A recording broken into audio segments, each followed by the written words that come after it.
In DC's exclusive Kalorama neighborhood, you can find Obamas and an Ivanka, but the biggest home belongs to a Bezos. It's the Amazon embassy. In fact, I think he's about to take over this whole section of the city. It may soon be the most famous DC residence not named the White House. Jeff Bezos paid $23 million for the old Textile Museum on S Street in Northwest and promptly launched a $12 million renovation to transform the museum into his own private residence. You're entering Citizen Kane level of cavernous size. We got our hands on all the blueprints and permits filed with the city. The 34,000 square foot mansion includes 11 enormous bedrooms, one grand ballroom. There's a wine cellar, a whiskey tasting room, even a movie theater. Oh yeah, and 1,006 light fixtures. Turn the lights in the living room on. You guys ever deliver Amazon boxes? What's it here? Yeah. Of course. Yeah. You know who lives here. Of course.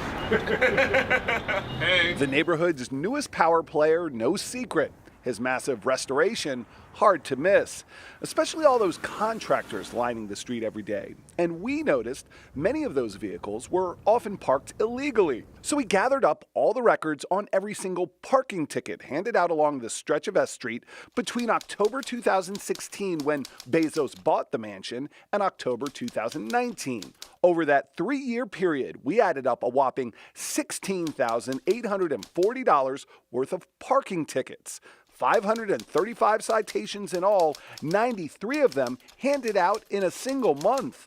That's about 3 parking tickets every day during that stretch. And they were often for things that could have caused a real headache for people around here.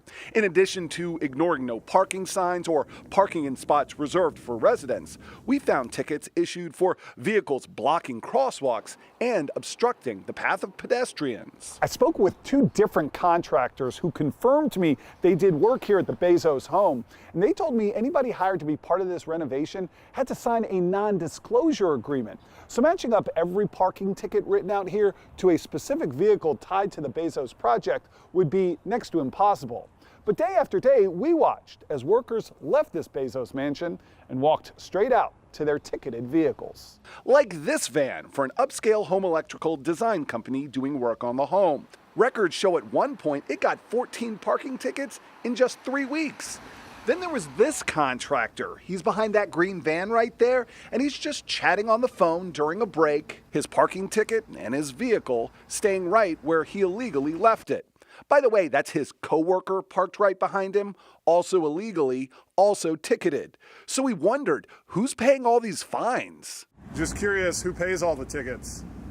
Is that your company or is that Jeff Bezos? The worker not touching that question, but a fair one to ask since we ran every ticket we found through the DMV's website and discovered more than $5,600 worth of the parking fines remain unpaid.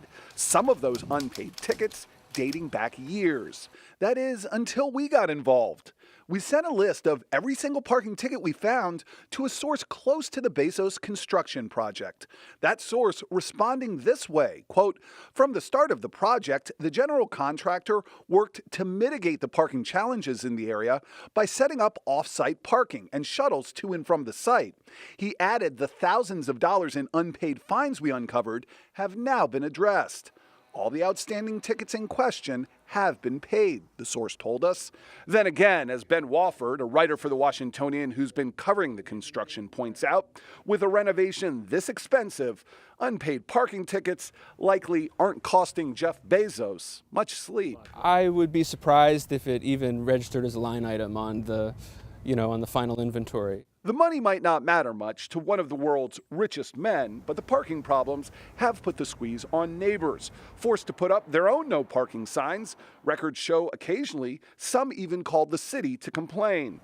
None of them agreed to speak on the record for this report, perhaps in an effort not to alienate their powerful new neighbor, who was in town recently to inspect his new digs. It looked like a Red Cross relief zone more than a renovation. I mean, there were trucks idling, cars moving in and out, people, hurling boxes like they were putting out a fire on the prairie. DC's newest power player about to move in.